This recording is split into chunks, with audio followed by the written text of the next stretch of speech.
The graffiti. A quiet street, a blank wall, a can of spray paint, and a young person goes to work writing graffiti. The term graffiti means words or drawings scratched or painted on a wall. The word comes from the Greek term graphein, which means to write.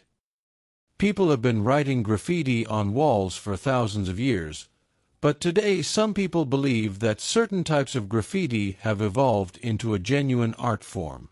Many of the oldest existing examples of graffiti are 10 from the ancient city of Pompeii on the western coast of Italy. In the year 79, Pompeii was destroyed by the eruption of Mt. Vesuvius. Ash from the volcano buried the city, preserving much of it for us to see today. Carved on the walls of Pompeii are many examples of graffiti. Some of the graffiti are declarations of love, while others are insults. Some of the graffiti are complaints about store owners who were cheating people, while others are political statements or rough drawings of people. Although the messages differ, the graffiti have one important thing in common: they were all written without the permission of the owner of the wall. For historians, however, these graffiti are some of the few available sources of information about the lives of the common people of Pompeii and their everyday concerns. While people have been writing graffiti on walls for thousands of years, in the 1960s a new type of graffiti started appearing on city walls in the United States. Some people called this type of graffiti gang graffiti because it was made by gang members to identify their territory. Gang graffiti consisted simply of the gang's name, or tag. Its purpose was to warn other gangs to stay away. A gang's tag had to be distinctive and easy to make quickly, but it was not meant to be artistic. By the end of the 1970s, the practice of tagging was no longer mainly a gang activity. People who had no connection to a gang were writing their names on flat surfaces all around the city. Their goal was to become famous by getting their name on as many surfaces as possible. However, as more and more people got involved in tagging, it became increasingly writers to begin experimenting with ways to make their tags stand out. Some started making their tags bigger and bolder, while others combined letters with pictures. As tags became increasingly elaborate, difficult for writers to get attention. This led some individual styles could be identified. From tagging, graffiti developed into something called graffiti art or aerosol art. Graffiti artists combined their unique letter styles with pictures to create large paintings that covered an entire wall or the entire side of a subway car. During the 1970s and 1980s, the subway cars of New York became a moving museum of art for graffiti artists.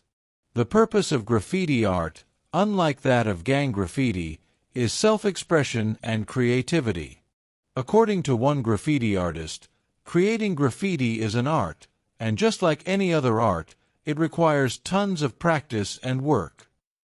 Today, most graffiti art is made with spray paint, although some artists also use brushes and markers.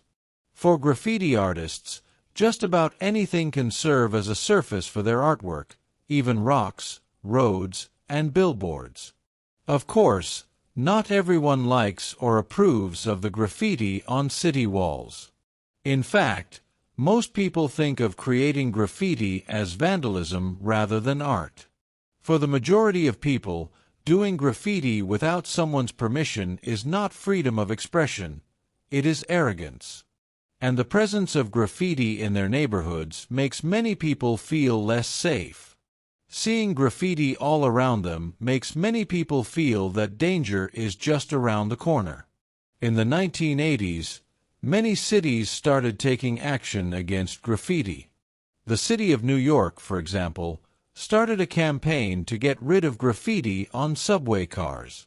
By painting over the graffiti soon after they were made, the city was able to discourage graffiti artists from decorating the subway cars. Then, in 1987, a new type of paint-resistant subway car became available, making it impossible for graffiti artists to paint on the cars.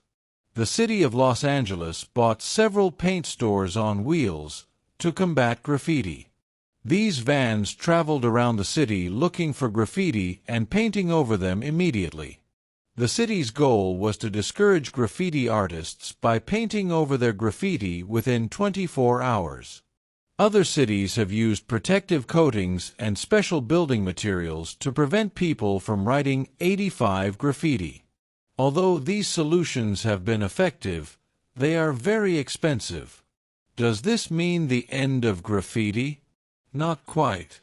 In some countries, such as Japan, England, and the United States, graffiti artists are allowed to do their work on specially designated walls in a city. Graffiti art is shown in museums, and in Australia, well-known companies sponsor graffiti competitions. There are also hundreds of websites dealing with graffiti art, as well as many books and instructional videos.